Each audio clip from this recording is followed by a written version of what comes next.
नमस्कार, मैं हूं श्वेता सिंह। आप देख रहे हैं स्पेशल रिपोर्ट और आज स्पेशल रिपोर्ट में बात कांग्रेस के ब्लैक फ्राइडे की। आज कांग्रेस की शक्ति का प्रदर्शन सड़क से संसद तक दिखा। आज लड़खड़ाई हुई नजर आने वाली कांग्रेस की टॉप लीडरशिप मजबूत दिखी, एकजुट दिखी। आज राहुल गांधी ने 3 वाक्यों में केंद्र सरकार पर हमला बोला। पहला वाक्य, देश में लोकतंत्र का गला घोट दिया गया। दूसरा वाक्य, देश में 4 तानाशाह हैं। तीसरा वाक्य, महंगाई का मुद्दा उठाने वाले विपक्ष को ईडी से डराया जा रहा है। इसी मुद्दे पर कांग्रेस ने राष्ट्रव्यापी मार्च निकाला। राहुल, प्रियंका समेत कांग्रेस के वर्कर्स ने गिरफ्तारी दी। कांग्रेस के ब्लैक फ्राइडे पर केंद्र सरकार का बड़ा रिएक्शन हालांकि आया है। इस समय की बड़ी खबर आपको बता दें, गृह मंत्री अमित शाह ने कांग्रेस के काले कपड़े और 5 अगस्त के दिन प्रदर्शन पर पलटवार किया है। कहा, आज 5 अगस्त है, राम जन्मभूमि पर मंदिर के भूमि पूजन शिलान्यास की स्वर्णिम तिथि स्मरण करने का दिन है। लेकिन कांग्रेस ने तुष्टीकरण की नीति के चलते काले कपड़े में हिंदुओं की आस्था का अपमान किया। आखिर 5 अगस्त की तिथि को कांग्रेस और बीजेपी में छिड़ी महाभारत का एक एक अध्याय हम आपको अभी दिखाते हैं। मैं मानता हूं कि एक जिम्मेदार पार्टी के नाते कानून का सहयोग देना चाहिए था। ये सारा जो मामला है, ये कहीं ना कहीं कोर्ट ने रजिस्टर की हुई एफआईआर के बेसिस पर चला है, मगर हर रोज वो प्रदर्शन करते हैं। जहां तक आज का सवाल जो आपने स्पेसिफिक मुझे पूछा है, मेरा स्पष्ट मानना है कि कांग्रेस ने इसमें हिडन तरीके से अपनी अपीसमेंट की पॉलिसी को आगे बढ़ाया है। आज ईडी ने किसी भी प्रकार का ना किसी को तलब किया है, ना पूछताछ की है, ना कोई रेड हुई है, कुछ नहीं हुआ है। और अचानक ही कांग्रेस ने आज ये कार्यक्रम दिया विरोध का। मैं तो समझ ही नहीं सकता विरोध का कार्यक्रम क्यों आज दिया गया है। और हर रोज जब विरोध के कार्यक्रम होते थे तो अपने अपने ड्रेस में होते थे। आज सभी के सभी लोग काले कपड़े पहनकर करें। मैं मानता हूं कि आज ही के दिन इस देश के प्रधानमंत्री श्री नरेंद्र मोदी जी ने राम जन्मभूमि का शिलान्यास किया था। 550 साल पुरानी ये समस्या का बहुत शांतिपूर्ण तरीके से समाधान निकला था। कांग्रेस के नेताओं का आचरण अत्यंत निंदनीय है। कांग्रेस पार्टी कई दिनों से आंदोलन कर रही है, अपने सामान्य कपड़ों में कर रही थी। सहमति असहमति हो सकती है, लेकिन 5 अगस्त की तिथि को श्री राम जन्मभूमि मंदिर निर्माण कार्य के शुभारंभ दिवस के दिन कांग्रेसियों ने काले कपड़े पहन करके जो प्रदर्शन किया है, यह राम भक्तों का अपमान है, अयोध्या दिवस का अपमान है, भारत के लोकतंत्र का अपमान है। तो सुबह से दिन रहा कांग्रेस के विरोध प्रदर्शन का, लेकिन दिन ढलते ढलते गृह मंत्री अमित शाह और उत्तर प्रदेश के मुख्यमंत्री योगी आदित्यनाथ ने सवाल उठा दिए। 2 सवाल। पहला ये कि आज की तारीख पर ही विरोध प्रदर्शन क्यों, और दूसरा ये, आज की तारीख पर विरोध प्रदर्शन के लिए काले कपड़े आखिर क्यों। लेकिन विरोध प्रदर्शन किस तरह का रहा पूरे दिन, ये देखिए।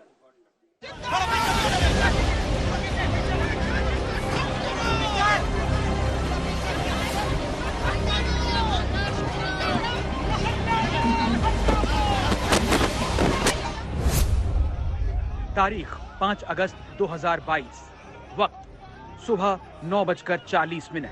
जगह कांग्रेस मुख्यालय। राहुल गांधी की प्रेस वार्ता।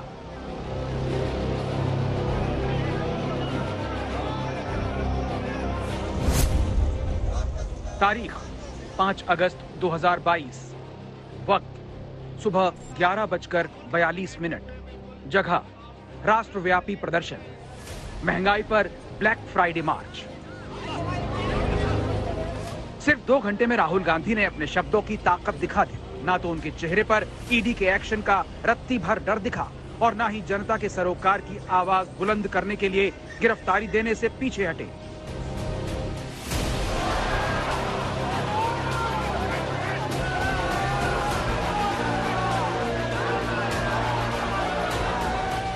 देश की ग्रैंड ओल्ड पार्टी के नेता होने का परिचय राहुल ने आज बखूबी दिया।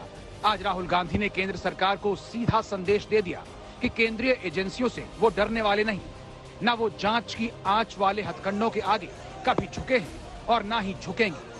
वो विपक्ष की आवाज बनकर संसद से लेकर सड़क तक लड़ेंगे, एकदम निर्भीक और निडर होकर। क्या महसूस हो रहा है कि जो इस देश ने 70 साल में बनाया उसको 8 साल में खत्म कर दिया? राहुल गांधी ने आज जो सवाल मीडिया से पूछा, उस सवाल को बहुत गौर से सुनना चाहिए, क्योंकि ये सवाल लोकतंत्र में आस्था रखने वालों को कचोटता है। How are you enjoying the onset of dictatorship in India? Are you enjoying it? लोकतंत्र की जो मौत हो रही है उसके बारे में क्या लगता है आपको?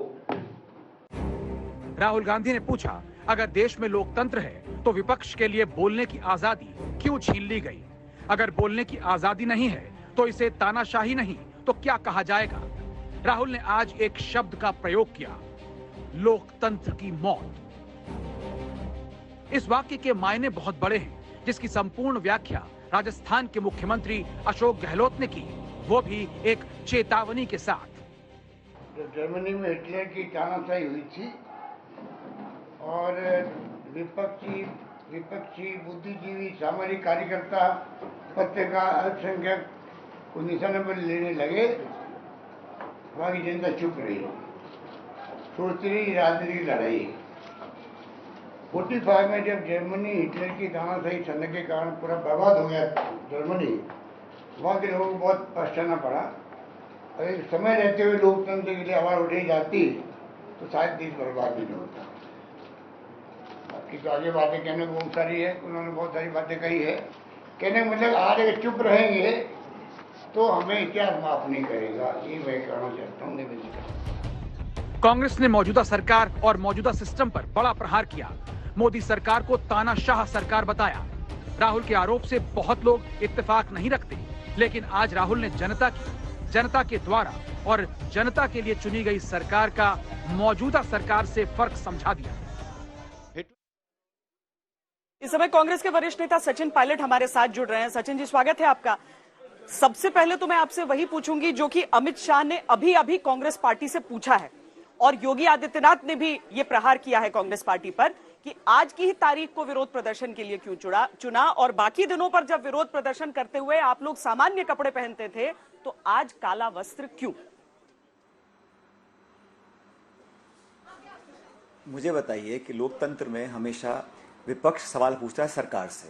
मैंने पहली बार देखा कि सरकार पूछ रही है विपक्ष से सवाल। जवाब हमें नहीं मिल रहा है कि नींबू 200 रुपए किलो बिक रहा है, पेट्रोल 100 रुपए का हो गया, गैस सिलेंडर 1100 रुपए का हो गया, लेकिन तारीख, समय, कपड़े, शक्ल, नाम, उन मुद्दों पर चर्चा करने का कोई मतलब नहीं है। मैं स्पष्ट करना चाहता हूं कि हम लोगों ने विरोध प्रदर्शन किया और सांसदों को पुलिस ने डिटेन किया। हमने काले कपड़े सांसदों ने इसलिए पहने थे क्योंकि वो सांकेतिक विरोध कर रहे थे, क्योंकि देश में अर्थव्यवस्था बिल्कुल चरमरा रही है, लोग बेरोजगार हैं, किसान तड़प रहा है, और इस देश में जो ज्वलंत मुद्दे हैं उनको रेखांकित करने की एक हमारी संवैधानिक और नैतिक जिम्मेदारी है। लेकिन हुआ बिल्कुल उससे पलट। जब हम अपने धरना प्रदर्शन पूरे देश में कर रहे थे तो दिल्ली में 60 सांसदों को हिरासत में ले लिया गया, नेताओं को बस में बांध के यहाँ से ले गए, और जो दुर्व्यवहार किया गया है, पूरी छावनी बना दिया हमारे मुख्यालय को। ये कहाँ का लोकतंत्र है? अब आप सवाल पूछ रहे हैं कि तारीख क्या थी, कपड़े क्या थे, क्यों पहने थे। आप वो जवाब नहीं देंगे कि आप महंगाई कब कम करेंगे। और ये मुद्दा सिर्फ एक दल का नहीं है, पूरे देश का मुद्दा है। संसद में कोई जवाब संतोषजनक आता नहीं है। आप सड़कों पर उतरते हैं तो आपको पाबंद कर लिया जाता है, आपकी आवाज को दबा दिया जाता है। ये एक स्वस्थ परंपरा नहीं है लोकतंत्र के लिए। और पहले भी विपक्ष रहा है देश में, ऐसा नहीं है। लेकिन ऐसा कभी हुआ नहीं है कि कांग्रेस सरकार ने बीजेपी के दफ्तर को घेर लिया हो, या पुलिस बल लगा दिया हो, या कर्फ्यू लगा दिया हो, 144 लगा दिया हो। तो अभी जो स्टेटमेंट आ रहे हैं कि आपने ये राम जन्मभूमि का उस दिन कार्यक्रम हुआ था इसलिए किया है, ये तो सब बहाने हैं ना। जवाब हमें बिल्कुल नहीं मिल रहा है कि, ना आश्वासन मिल रहा है कि कब तक महंगाई कम कर देंगे। आप पर सचिन जी, जब संसद में इस पर चर्चा हुई और वित्त मंत्री ने जवाब दिया, तब कांग्रेस के कितने सांसद उस समय संसद में मौजूद थे? और क्या जवाब दिया वित्त मंत्री जी ने? वॉकआउट कर गए ना आप लोग, उसमें भी तो हिस्सा रह सकते थे। आपने चर्चा में हिस्सा लेना पसंद नहीं किया। अरे मुझे बताइए, इस पार्लियामेंट्री डेमोक्रेसी में आपके पास क्या जरिया है? आप विरोध करें, वॉकआउट करें, बॉयकॉट करें, और क्या करेंगे आप? हमें कुश्ती थोड़ा ना लड़नी किसी के साथ। लेकिन लोकतंत्र में आप बात रखने ना दो, सांसदों को सस्पेंड कर दो, नेताओं को बंद कर लो, कर्फ्यू लगा दो, अरेस्ट कर लो, डिटेन कर लो। ये कब तक चलेगा? और ये अच्छा है क्या? विपक्ष को आप बिल्कुल उसकी आवाज को कुचलने का काम करेंगे, तो मैं समझता हूं ये एक अच्छा हम उदाहरण पेश नहीं कर रहे हैं। और हमने क्या हमने कोई मंच लगाया, कोई हमने माइक लगाया, कोई हमने कोई गैर कानूनी काम किया? हम अपना धरना करें, प्रदर्शन करें, यात्रा करें, ज्ञापन दें, यही होता है लोकतंत्र में विरोध करने का जरिया। और क्या होता है? आप हमें करने नहीं दे रहे हैं उसका विरोध हम लोग। सीतारमण ने कहा कि कांग्रेस के समय में जो महंगाई थी आज उससे कम है महंगाई। दूसरी चीज उन्होंने कहा कि आप लोग कोविड के समय काल को अकाउंट में नहीं ले रहे हैं।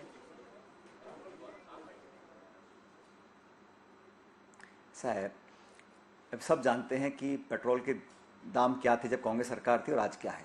गैस का सिलेंडर 450 रुपए का था, वो 1100 रुपए का है।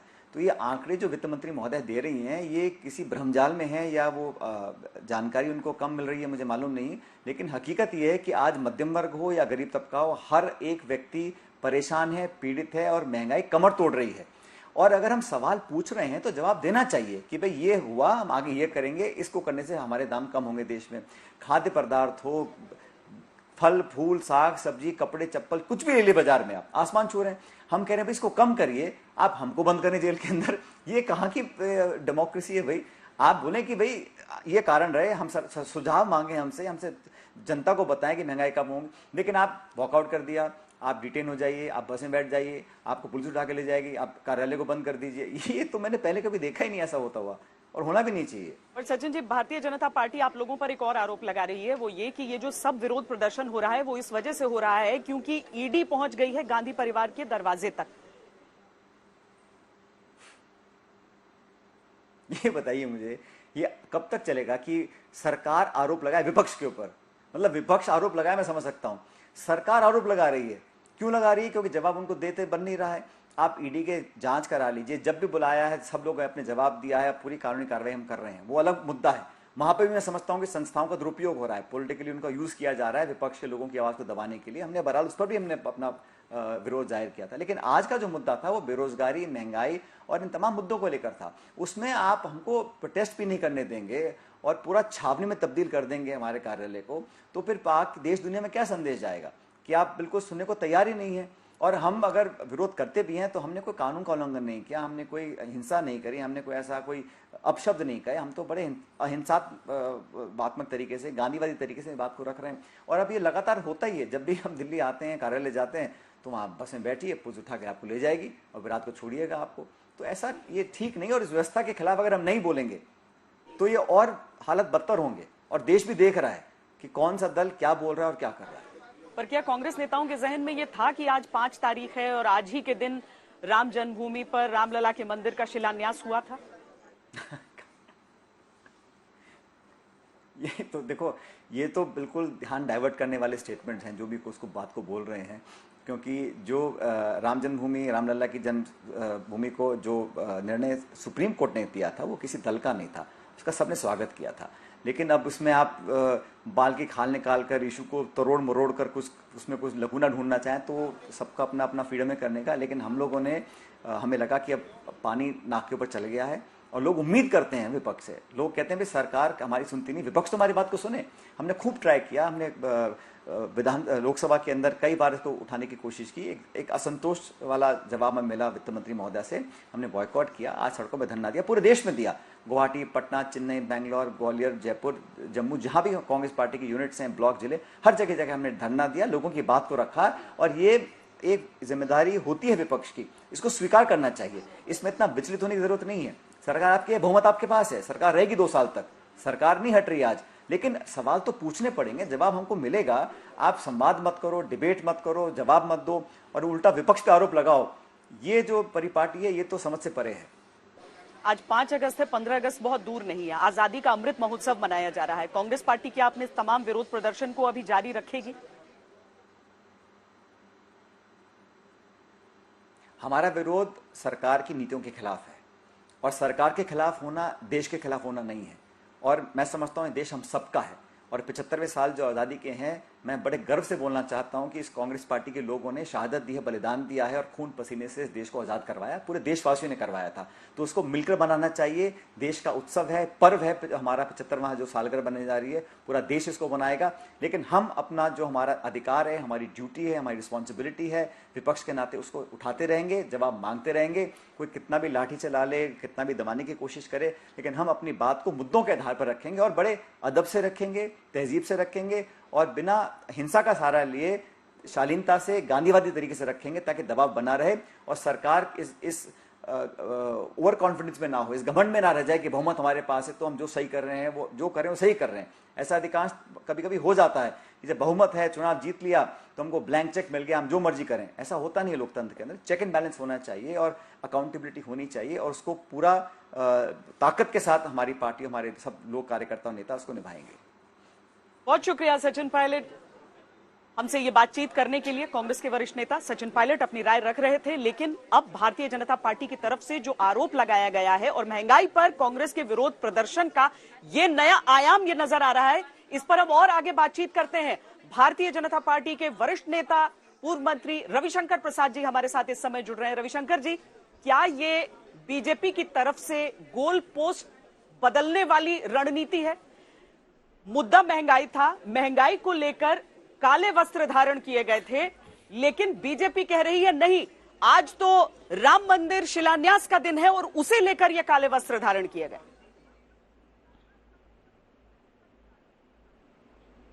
देखिए, पहली बात जान लीजिए, 2 दिन पहले बहस हुई थी ना संसद में, कांग्रेस पार्टी के लोगों ने क्या क्या आरोप नहीं लगाया, आपके चैनल ने भी दिखाया, वित्त मंत्री निर्मला जी ने जवाब दिया।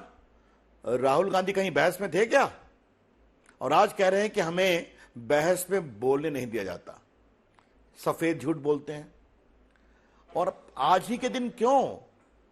मैंने सुबह भी इस बात की चर्चा की थी अपने उनके प्रेस के जवाब में कि आज राम जन्मभूमि का शिलान्यास है, आज तो धारा 370 की समाप्ति का भी 3 वर्ष हो गए।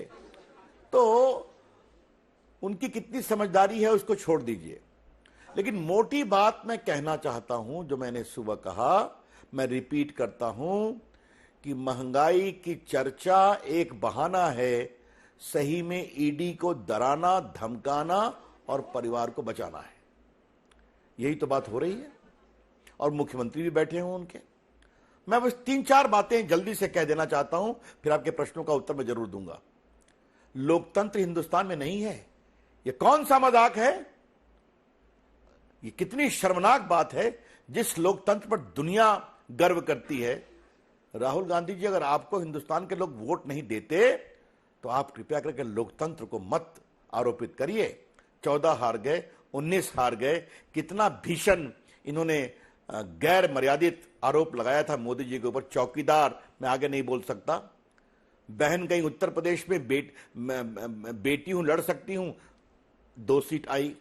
तो अगर ये आपकी जनता वोट देती है तो चुनाव आयोग गड़बड़ है। आपको बेल मिलता है, आपका क्रिमिनल केस 420 फ्रॉड का क्वाश नहीं होता है, तो जुडिशरी पर भी आप परोक्ष आरोप लगाते हैं। और याद करिए, राहुल गांधी संस्थाओं की बात करते हैं। अभी कोरोना हुआ था ना, कोरोना में देश के वैज्ञानिकों ने मेड इन इंडिया वैक्सीन बनाया, 200 करोड़ लोगों को फ्री दिया गया। क्या राहुल गांधी ने कभी वैक्सीन लगा करके फोटो खिंचवाई कि देश के लोगों को या अपने समर्थकों को भी वो प्रेरित कर सके? तो ये है उनकी संस्थाओं के सम्मान की बात। और आज क्या हिटलर की बात और आरएसएस के ऊपर बिना मतलब का बेबुनियाद आरोप। तो आज मैं आज तक के चैनल पर राहुल गांधी को बहुत विनम्रता से कहना चाहता हूं, राहुल गांधी जी, राष्ट्रीय स्वयंसेवक संघ एक देशभक्त संगठन है, करोड़ों नौजवानों को सालों से प्रेरित कर रहा है। और आपके परदादा जी माननीय जवाहरलाल नेहरू जी, आपकी दादी जी इंदिरा जी और आपके पिताजी, ये सभी संघ पर आरोप लगाते गए और संघ बढ़ता गया और आपकी पार्टी सिमटती गई। तो कृपया करके समझिए देश की सोच क्या है। रविशंकर मुझे जी, लगा था कि राहुल गांधी की सोच कुछ बदलेगी। रविशंकर जी, देखिए ना, कांग्रेस पार्टी साफ साफ कह रही बोले। है कि वो जैसे ही रोजगार की बात करते हैं आप लोग ईडी को सामने कर देते हैं, वो महंगाई की बात करते हैं आप लोग राम मंदिर की बात करने लगते हैं। तो कांग्रेस पार्टी क्या विरोध प्रदर्शन न करे?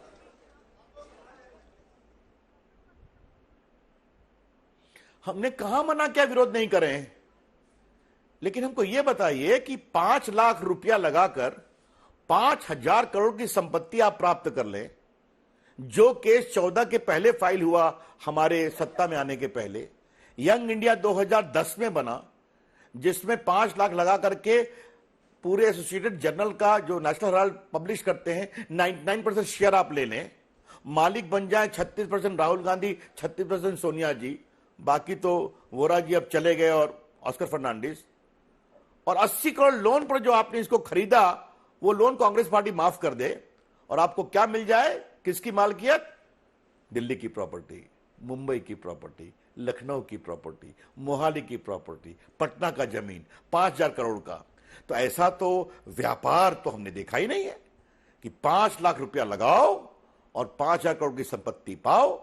420 का आरोप आपके ऊपर है, आप बेल पर हैं, आप क्वेश्चनिंग में हाई कोर्ट गए, सुप्रीम कोर्ट गए, वो रिजेक्ट हो गया। इनकम टैक्स के खिलाफ आपने लड़ाई लड़ी, वहां हार गए, लेकिन कार्रवाई नहीं हो। तो कानून इस देश में सबके लिए बराबर है, ये नरेंद्र मोदी जी का शासन है। बिचौलिए दलालों के लिए रास्ते बंद हैं और बंद रहेंगे, और राहुल गांधी उनके परिवार को अपने भ्रष्टाचार का जवाब देना पड़ेगा। रविशंकर जी, भ्रष्टाचार बुरा है, इसमें किसी को दो राय नहीं है, लेकिन भ्रष्टाचार के बुरा होने से महंगाई कैसे अच्छी हो जाती है? आपने बिल्कुल सही कहा। अब मुझे इसका जवाब देने दीजिए, बस 1 मिनट श्वेता जी। हम, मुझे लगता है कि श्वेता जी की मैं आवाज सुन रहा हूं, अभिनंदन आपका। मुझे बताया, हमने कभी मना किया क्या? अभी 2 दिन पहले बहस हुई ना, खुलकर बहस हुई। कांग्रेस पार्टी के मेंबर्स ने कितने शालीनता से इतर बहस के आरोप लगाया। वित्त मंत्री निर्मला जी ने जवाब दिया कि नहीं, बाकी ने जवाब दिया कि नहीं, कि आज कोविड के कारण दुनिया में, अमेरिका में इन्फ्लेशन है 10%, इंग्लैंड में है 9%, इटली में है लगभग 8%, बाकी जगह पर है। अमेरिका को अपना ऑयल का स्ट्रैटेजिक रिजर्व खोलना पड़ रहा है, फिर भी भारत की वित्तीय अवस्था 7% इन्फ्लेशन है, और बाकी भारत के फंडामेंटल अच्छे हैं। हेवीएस्ट आपके इनफ्लो ऑफ एफडी हुआ है। सच्चाई है कि नहीं? 80 करोड़ लोगों को हमने खाना खिलाया कि नहीं? अभी भी खिला रहे हैं कि नहीं खिला रहे हैं? पेट्रोल डीजल के एक्साइज को 2 बार कम किया कि नहीं किया? गैस पर सब्सिडी दी या नहीं दी?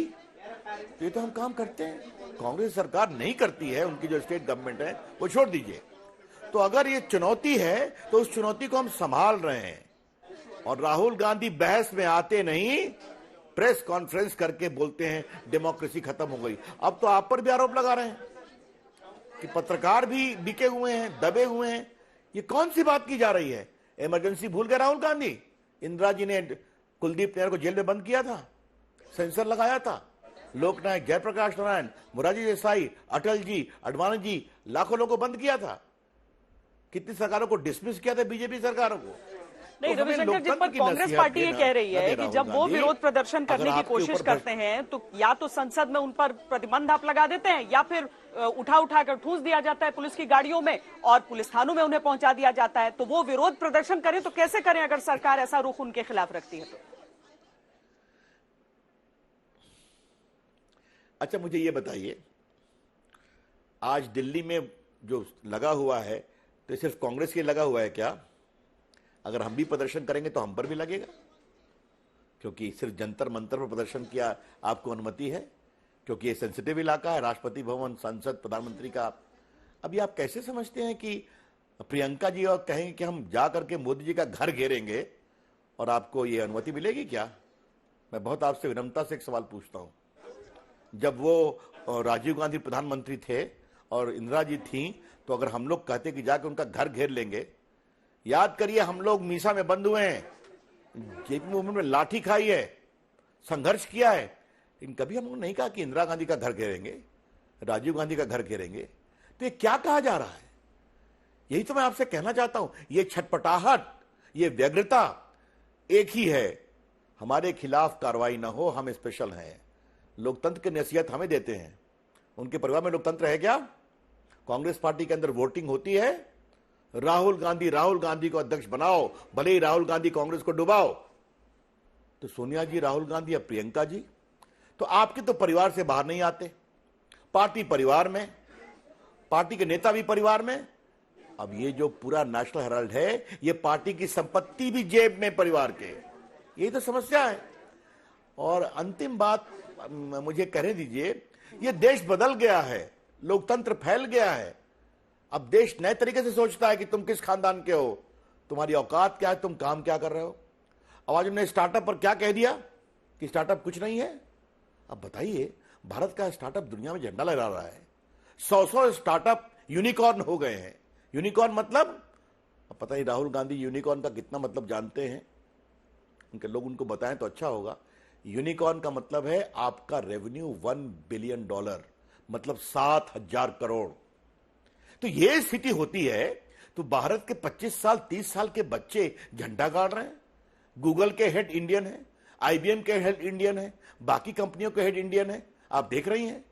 तो भारत का IT पूरे कोविड में आपने देखा होगा, जो पूरा डिजिटल पेमेंट हुआ, फिनटेक मूवमेंट हुआ, 200 करोड़ लोगों को वैक्सीन लगी, और वो पूरा आपके मोबाइल पर खबर आई कि नहीं इस तारीख को आपको लेना है। तो आप ये सब देखेंगे नहीं और स्वीपिंग कमेंट कर देंगे तो फिर ये बहुत ही पीड़ादायक है। राहुल गांधी, सब करिए, आलोचना करिए, लेकिन भारत को शर्मसार मत करिए। चलिए, बहुत बहुत शुक्रिया। भारत के लोकतंत्र को मत शर्मसार करिए। बहुत बहुत शुक्रिया रविशंकर जी। हम भी उम्मीद करते हैं कि आजादी के अमृत महोत्सव के वर्ष में राजनीति सकारात्मक रहे। बहुत धन्यवाद। और अब आपको दिखाते हैं कि देश भर में कैसे कांग्रेस ने काले कपड़े पहनकर महंगाई, बेरोजगारी, GST के खिलाफ जोरदार विरोध प्रदर्शन किया। सोनिया गांधी से लेकर राहुल गांधी और प्रियंका वाड्रा काले कपड़ों में नजर आए। कांग्रेस ने एक साथ दो तरफ से मोर्चा खोला। राहुल गांधी ने सांसदों के साथ मिलकर संसद से राष्ट्रपति भवन के लिए कूच किया। प्रियंका वाड्रा ने कांग्रेस मुख्यालय से प्रधानमंत्री आवास के लिए कांग्रेस नेताओं के साथ मिलकर विरोध मार्च शुरू किया। आइए देखते हैं कांग्रेस के ब्लैक फ्राइडे पर हमारी ये स्पेशल रिपोर्ट।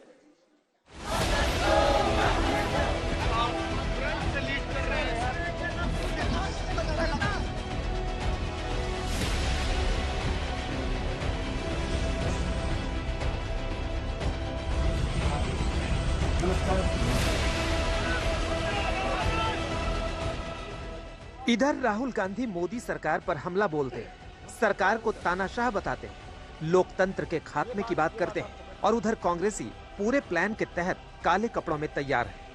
और शुरू हो जाता है सरकार और महंगाई के खिलाफ कांग्रेस का ब्लैक फ्राइडे।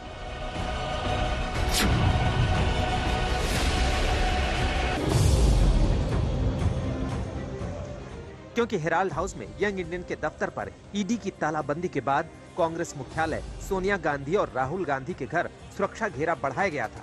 लिहाजा मोदी सरकार पर महंगाई और बेरोजगारी पर कांग्रेस की चढ़ाई भी कांग्रेस मुख्यालय से शुरू होती है।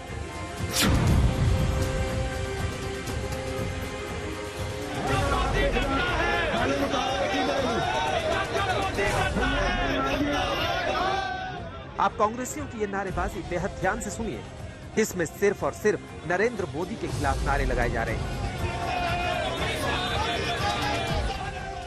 दिल्ली पुलिस को पहले ही पता था कि कांग्रेसी बड़ा हंगामा करने जा रहे हैं, लिहाजा धारा 144 लगाकर कांग्रेस मुख्यालय की बैरिकेडिंग कर दी जाती है।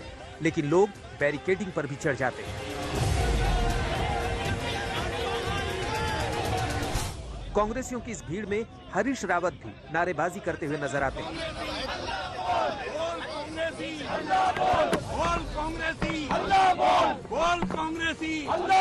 आज प्रधानमंत्री का घर घेरो अभियान है, और ये महंगाई, बेरोजगारी, GST आदि के खिलाफ हमारा संघर्ष गांव-गांव, कस्बे-कस्बे में चलेगा।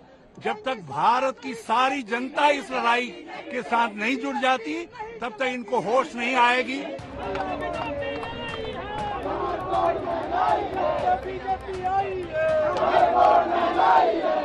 यहाँ से कांग्रेस का प्रधानमंत्री नरेंद्र मोदी का घर घेरो अभियान शुरू हो जाता है।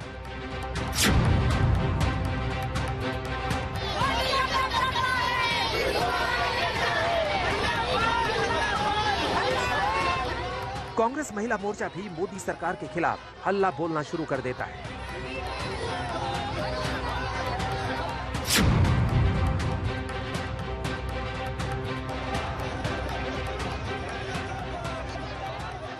काले कपड़ों में प्रियंका गांधी कार से निकलते हुए नजर आती है। इसके बाद कार्यकर्ताओं में और उबाल आ जाता है। घड़ी की सुई के साथ कांग्रेस का विरोध प्रदर्शन जोर पकड़ता चला गया। कांग्रेस इसे मोदी राज में महंगाई और बेरोजगारी के खिलाफ विरोध प्रदर्शन बताती रही, लेकिन कांग्रेस का यह विरोध प्रदर्शन यंग इंडिया के दफ्तर पर ईडी की तालाबंदी और तलाशी के बाद हुआ है, ये देश ने देखा है। हालांकि कांग्रेस इसे ईडी की कार्रवाई के खिलाफ विरोध प्रदर्शन बिल्कुल भी नहीं बता रही है, लेकिन काले कपड़े पहनकर एक तरफ राहुल गांधी, दूसरी तरफ प्रियंका वाड्रा की अगुवाई में कांग्रेस नेताओं की पूरी बटालियन सड़कों पर उतर आई। पर दिल्ली पुलिस ने राहुल गांधी और प्रियंका वाड्रा समेत विरोध प्रदर्शन करने उतरे सभी नेताओं को हिरासत में ले लिया।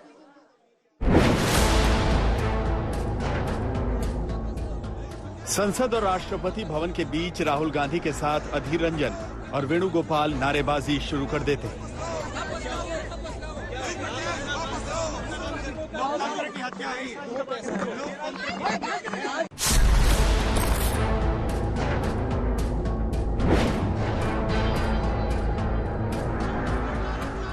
राहुल गांधी की अगुवाई में संसद से राष्ट्रपति भवन तक, प्रियंका गांधी की अगुवाई में कांग्रेस मुख्यालय से प्रधानमंत्री आवास तक कांग्रेस ने मोर्चा निकाला।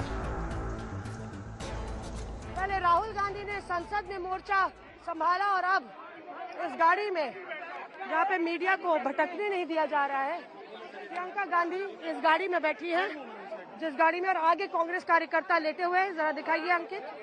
ये सियासी मौसमी में हर दिन हम आपके साथ विजय चौक से चर्चा करते हैं, लेकिन आज ये तस्वीर आप देख रहे हैं कि किस तरह से प्रियंका गांधी वाड्रा इस खिड़की पर है, विंडशील्ड ऊपर चढ़ी हुई है और यहाँ पे कांग्रेस कार्यकर्ता सड़कों पर लेटे हुए हैं।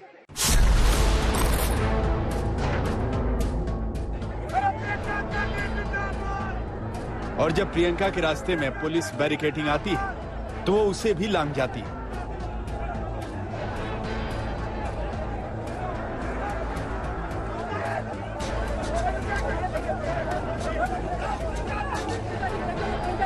जैसे ही पुलिस प्रियंका को रोकती है, वो सड़क पर बैठ जाती है। हमारे जो डिमांड है, उन डिमांडों को वो रिजेक्ट कर रहे हैं।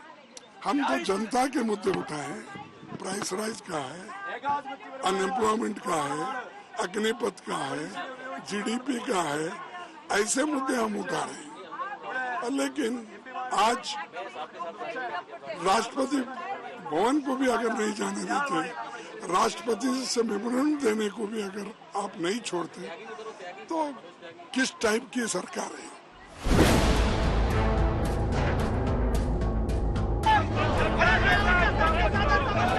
दूसरी तरफ संसद मार्ग पर राहुल गांधी के खिलाफ एक्शन शुरू हो जाता है और ये तस्वीरें कैसे वेणुगोपाल को पुलिस ने रोका तो वो सड़क पर लेट जाते हैं।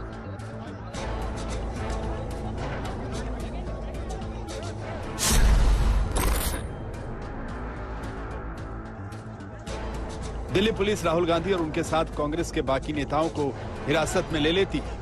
आप देख सकते हैं बस में चढ़ते नेताओं की ये तस्वीर। पूरे सदन में मैं अग्निपथ पे हर रोज मैंने नोटिस दिया, हर रोज विपक्ष अग्निपथ योजना पे बात उठाना चाह रही है। नौजवानों के भविष्य को बिगाड़ने का काम ये सरकार कर रही है। इसीलिए आज देश में जो रिकॉर्ड महंगाई बेरोजगारी है, उस पे हम आवाज उठाना चाहते हैं, लेकिन ये हमें निशाने पे ले रहे हैं। आप देखो कैसा बर्ताव देश के सांसदों के साथ किया जा रहा है। आम आदमी का तो क्या हाल होगा। दूसरी तरफ कांग्रेस मुख्यालय से पीएम आवास के रास्ते पर दिल्ली पुलिस और प्रियंका गांधी के बीच बहस होती है, जबकि प्रियंका गांधी के साथ चल रहे नेताओं को पुलिस उठाकर बस में भरने लगती है। आप देख सकते हैं कि हरीश रावत को भी पुलिस उठाकर ले जा रही है। महंगाई और बेरोजगारी चरम सीमा पे है। कांग्रेस पार्टी पूरा देशव्यापी आंदोलन महंगाई और बेरोजगारी के खिलाफ कर रही है और हम लोगों को अरेस्ट डिटेन किया जा रहा है। और ये बड़े दुख की बात है कि हम सत्याग्रह भी नहीं कर सकते महंगाई और बेरोजगारी के खिलाफ।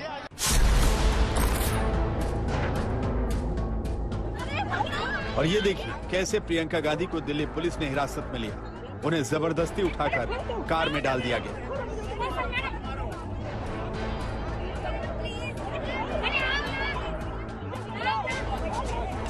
मकसद से है ना। यहाँ हमारा मकसद ये है कि हम इनके मंत्री कह रहे हैं इनको महंगाई नहीं दिखती, तो हम पीएम हाउस तक चल के महंगाई दिखाना चाहते हैं, गैस का सिलेंडर दिखाना चाहते हैं जो आज कोई खरीद नहीं सकता है। उनके लिए महंगाई तो है नहीं, उन्होंने तो पूरी देश की संपत्ति, मोदी जी ने पूरे देश की संपत्ति अपने दोस्तों को दे दी। दिल्ली में कांग्रेस ने राहुल गांधी और प्रियंका गांधी की अगुवाई में मोदी सरकार के खिलाफ हल्ला बोला तो देश के अलग अलग हिस्सों में कांग्रेस कार्यकर्ताओं ने मोर्चा संभाला। लखनऊ से लेकर कानपुर तक, सिरसा से चंडीगढ़ तक, भोपाल से रांची तक, नागपुर से हैदराबाद तक और बेंगलुरु से चेन्नई तक कांग्रेसियों ने जमकर बवाल काटा। कहीं कोई सिलेंडर लिए निकल आया तो कोई सब्जियों की माला के साथ नजर आया। इस तरह से कांग्रेसियों ने सरकार के खिलाफ ब्लैक फ्राइडे मनाया। मिलन शर्मा, सुप्रिया भारद्वाज और मौसमी सिंह के साथ आज तक ब्यूरो।